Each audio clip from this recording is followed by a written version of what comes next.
You know, I just love these doors. The doors, the windows, the lights in this house played such an important role in the design of it. You know, I think that lighting is so often underestimated. It's hugely important when you're considering the ambience or the feel and even the function of the room.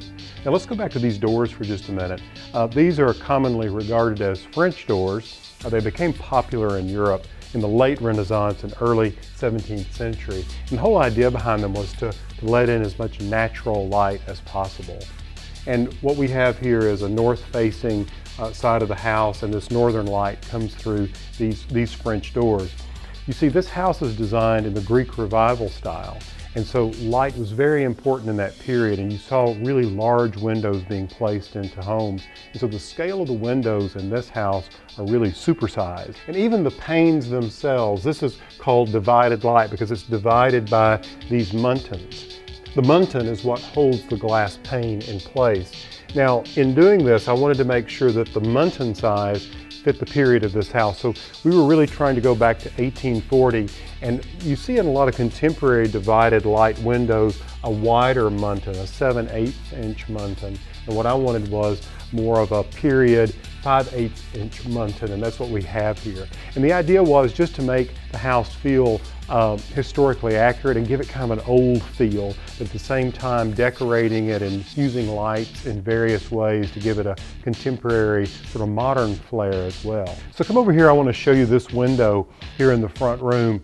You know, sometimes direct sunlight is not desired, and that's why I like to use these sheer fabric panels in the windows. Very light, and it cuts down on the amount of direct light that comes through, so it helps to protect the surfaces of wood and furniture as well as fabrics and so forth. And sometimes you just really don't want that bright light coming through, so it affects the mood of the room as well. These, of course, are really simple to install. You can just put them on a simple rod or a track, and I have these on a track, and they're very successful. Now let's focus on a room's orientation to the sun throughout the day. You know, for bedrooms, I think having eastern light. The east, of course, is where the sun comes up, so you're going to see the light first coming from the east, and coming into a bedroom will help keep your circadian rhythms in good order, and you in a natural rhythm with nature itself. Conversely, the west side of a house is going to get evening sun. That's where you'll see the sun set. And so dining rooms are recommended to be placed where they get western light. It's a great room for entertaining and so forth. And now let's take the south. You get the warm light through the winter across the south, so living rooms are perfect. And northern light, that's the light preferred by artists, because northern light allows an artist to see the true nature of color. It's not distorted as it can be through other light sources.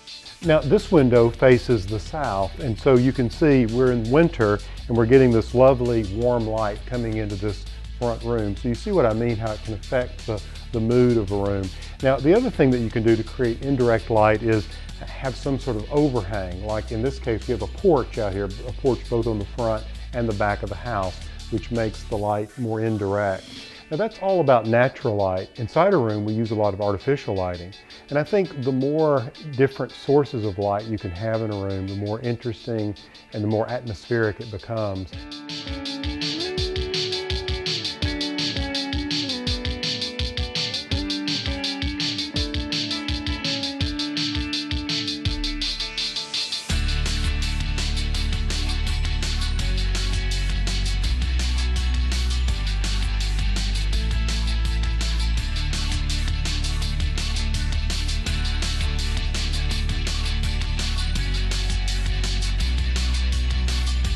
If you're enjoying these style segments and find them helpful, share them with a friend and make sure you subscribe to eHow Home.